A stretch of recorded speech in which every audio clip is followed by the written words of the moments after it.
अस्सलाम वालेकुम दोस्तों, कैसे हैं आप लोग। उम्मीद है खैरियत होंगे। एक लाहौर नंबर की गाड़ी लेकर आए आप लोगों के लिए। फुल एसी वाली गाड़ी है। आउटर आप देख सकते हैं बहुत ही प्यारा है। इंटीरियर भी गाड़ी का ओके है। स्मार्ट कार्ड है। इंटीरियर टोटल जेन्युइन है और बाहर से शावर है फ्रेश लुक के लिए। बाकी डेंट पेंट मुकम्मल ओके है।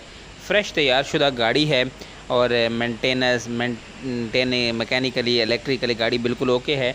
गाड़ी आप देख सकते हैं। बाहर से इंटीरियर भी दिखाते हैं। इंटीरियर भी बहुत ही प्यारा है। पिलर्स वगैरह टोटल जेन्युइन है। इंजन रूम टोटल जेन्युइन है। इंटीरियर पूरा इस गाड़ी का जेन्युइन है। स्मार्ट कार्ड है। एसी सीएनजी पेट्रोल वर्किंग में है। डिमांड इसकी रीज़नेबल है। अगर मार्गला या इस रेंज की कोई गाड़ी होगी तो उसके साथ एक्सचेंज भी पॉसिबल है इस गाड़ी की। इंटीरियर आप देख सकते हैं बहुत ही प्यारा है। नीट एंड क्लीन है। पिलर्स वगैरह आप देख सकते हैं।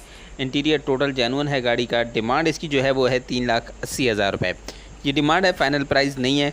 मज़ीद आप गाड़ी देख सकते हैं और एक्सचेंज भी पॉसिबल है। बाकी इसका नंबर और जो डिटेल्स हैं वो वीडियो के हम लास्ट में छोटी सी वीडियो बनाई है, लिख के लगा देते हैं। आपके सामने है जो चीज़ें हैं इसकी बाकी लिख के आपके सामने लगा दी हैं। लेना चाहते हैं नंबर भी दे दिए है, इस नंबर पे कांटेक्ट कर सकते हैं।